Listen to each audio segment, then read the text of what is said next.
1년 전 검찰 국가의 탄생이라는 책을 소개해 드린 적이 있습니다.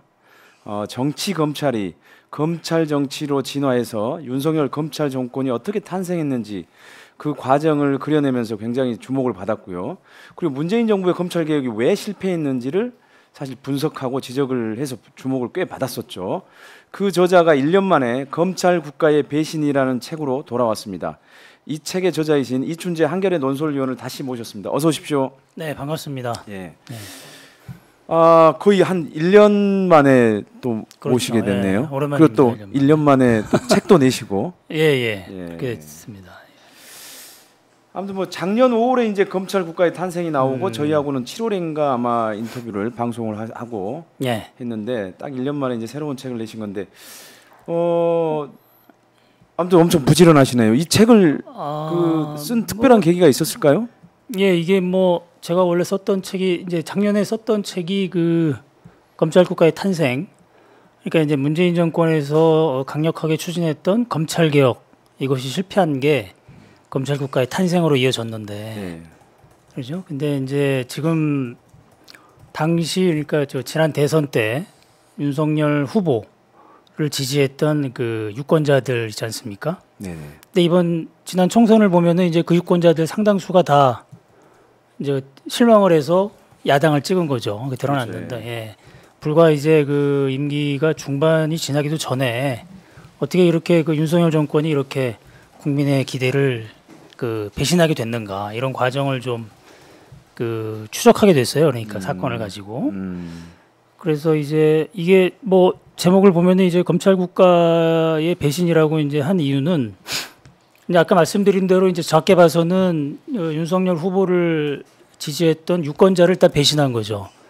지난 대선 때 그 이른바 중도층이라고 불리는 그 유권자들이 그 문재인 정권에서 보여줬던 여러 가지 그 내로남불 행태들 이런 거에 네. 이제 실망을 해서 그 당시에 이제 윤석열 검찰총장을 중심으로 한 이른바 검찰 세력들, 공정과 상식을 부르짖던 그런 세력들에 대한 그 약간의 기대가 있었던 거죠. 그래도 예, 이걸 좀 나라를 좀 바꿔보자라는 그런 생각을 했었던 것 같은데 불과 2년도 안 돼서 아무튼 이 기대가 확 무너져 버린 거죠. 작게 보면은. 그래서 이 지금 검찰 정권이 지금 그 유권자들의 당시에 그 자기를 찍었던 유권자들을 지금 배신했고 또 하나 이제 좀 더 큰 틀에서 봤을 때는 이른바 이 검찰 정권이 지금 그 이제 민주주의를 배신하고 있는 게 아닌가. 예.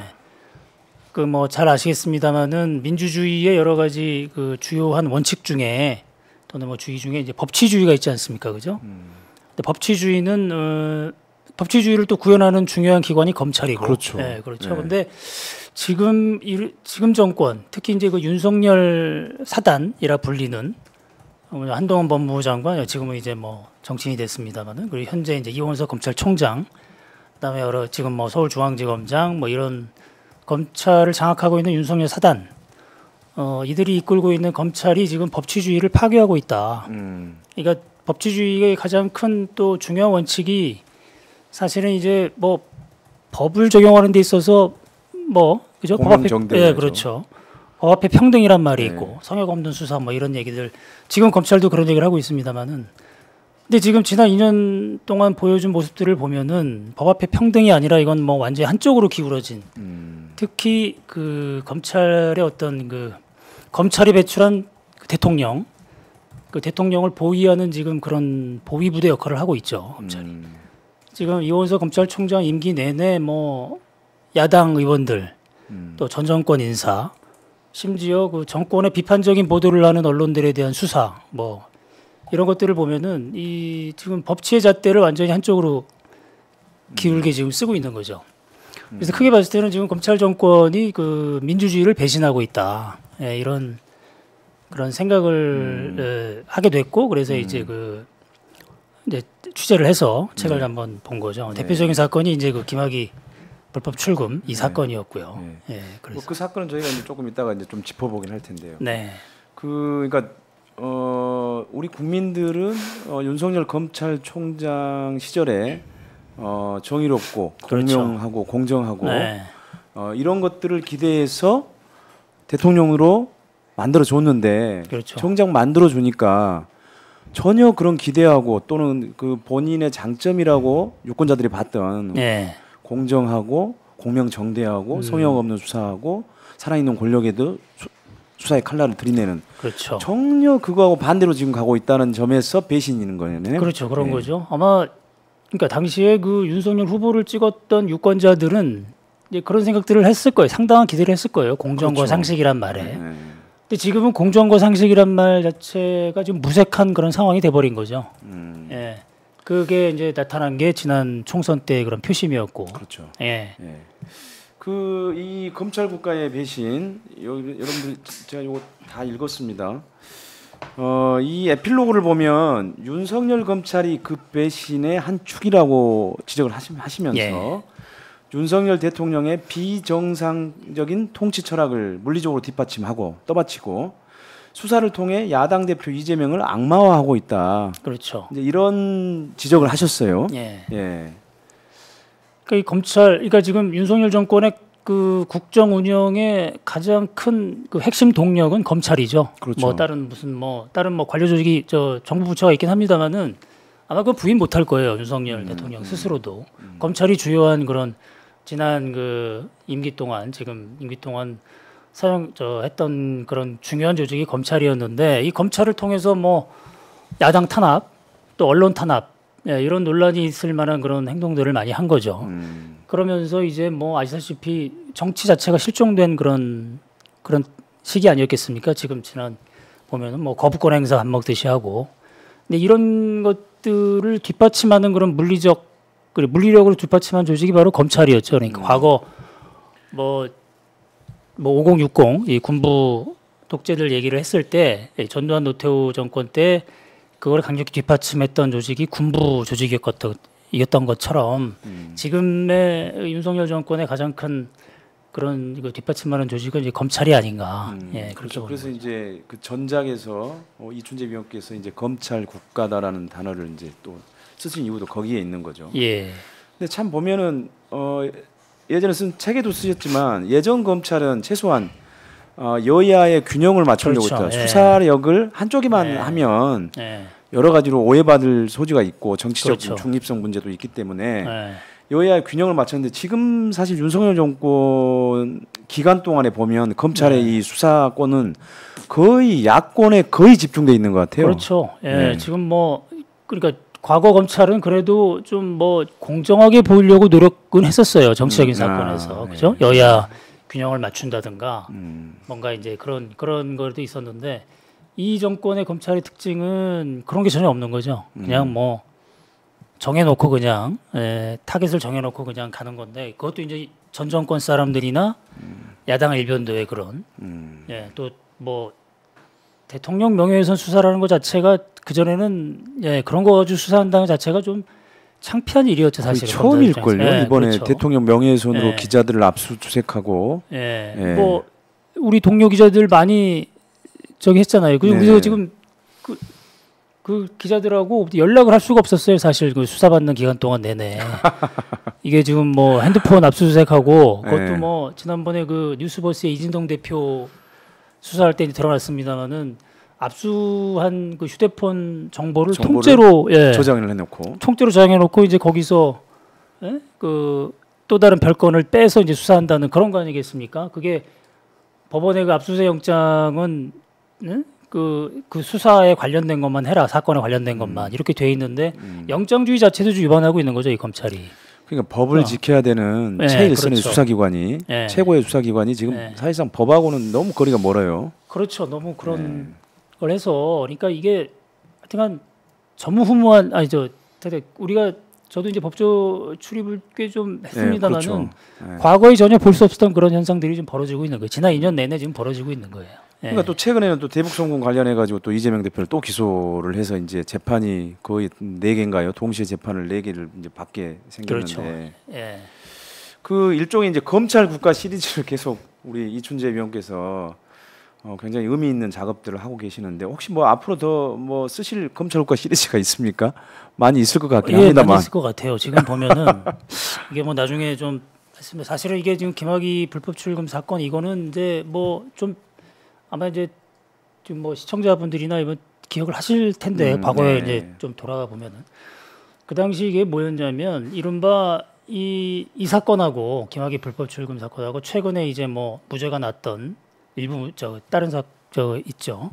탈원전 수사. 네. 이 두 수사를 가지고 그 당시에 그 문재인 정권 인사들이나 또 이제 진보 진영의 사람들이 이거 검찰 쿠데타다 이렇게 이제 불렀던 그런 사건들이에요. 그러니까 그 당시만 해도 그래도 이건 아무리 검찰 수사가 마음에 들지 않는다 하더라도 우리가 이걸 어떻게 쿠데타로 부르느냐. 쿠데타라는 거는 이제 군부가 그야말로 이 무력을 행사해서 헌정 질서를 파괴하는 건데 그런 행위랑 어떻게 이렇게 검찰 수사를 비교하느냐 해가지고 이제 검찰 쿠데타란 말에 약간의 좀 동의하는 그런 저도 이제 그랬었고 별로 이렇게 동의하는 사람들이 많지 않았었는데 지금 드러나는 걸 보면 이게 검찰 쿠데타일 수 있겠구나 라는 사건들이 지금 그런 것들이 재판 결과 지금 드러나고 있거든요. 지금 뭐 이 사건도 그렇습니다만 그 탈원전 수사 같은 경우에 그게 지금 보면은 원래 그 수사를 그 월성원전 1호기 네. 이거 폐쇄하는 과정 이런 거를 기록한 자료를 그 산업부 공무원들이 그 이제 월성원전 관련해서 일했던 그 주요 공무원들이 그거를 자료를 폐기를 했다. 그래서 감사를 방해했다. 이제 처음에 이렇게 시작이 됐거든요. 네. 그래서 마치 정말 그렇게 이제 대대적으로 감사원에서 먼저 이제 그런 발표를 했는데 그때 감사원장이 지금 최재형 전 그렇죠. 의원이었고요. 예. 네. 문재인 정부에서 임명됐었죠. 임명했었죠. 또. 예. 뭐 사법연수원장까지 한 법조인인데 참, 참 한심한 그런 그때 저기 한 거 걸로 드러난 거죠 이번에 보면은. 그러니까 그 감사를 주도했던 게 이제 그 문제적 인물인 유병호. 네. 지금은 감사인으로 가 있습니다만은 이번 정권 사무총장. 들어와서 사무총장하면서 뭐 전 정권 표적 감사. 해서 조은석 감사위원하고 뭐 그런 또 그런 갈등도 있었고 내부 그런 폭로도 있었고 근데 아무튼 그렇게 진행된 이 감사 자체가 그 당시에 이 감사 자체가 그 절차를 제대로 지키지 않은 위법한 감사였다라는 게 이번에 대법원 판결로 나온 거죠. 그러니까 그렇죠. 그 산업부 공무원들 무죄 확정을 하면서 근데 그러니까 감사 방해나 뭐 이런 것들도 아니고 그 판결문을 보면 그렇게 돼 있어요. 그러니까 당시 그 산업부 공무원들이 이른바 그 폐기했다고 하는 그런 서류 기록들은 산업부 내에 그 이른바 서버에 다 있다. 거기에. 그러니까 이 사람들이 자기 컴퓨터에 있는 거 그냥 지운 건데 후임자가 오니까 그걸 마치 감사를 방해하고 뭐 조직적으로 없앤 것처럼 이렇게 침소봉대 해가지고 이거를 수사를 한 거죠. 그때 최재형 원장이 국회 감사에 나와가지고 국정감사 때 나와가지고 마치 뭐 자기가 이렇게 감사 방해를 뭐라고 그러죠 워딩이 있습니다. 감사 방해를 이렇게까지 극렬하게 한 걸 처음 봤다는지 막 이렇게 분위기를 잡죠. 그러니까 아까 말씀드렸습니다만은 사법연수원장까지 할 정도로 또 저기 경험 많은 법조인인데 판사 출신이고 참 보면은 되게 정치적 사심이 있었던 게 아닌가 이렇게 의심이 되는.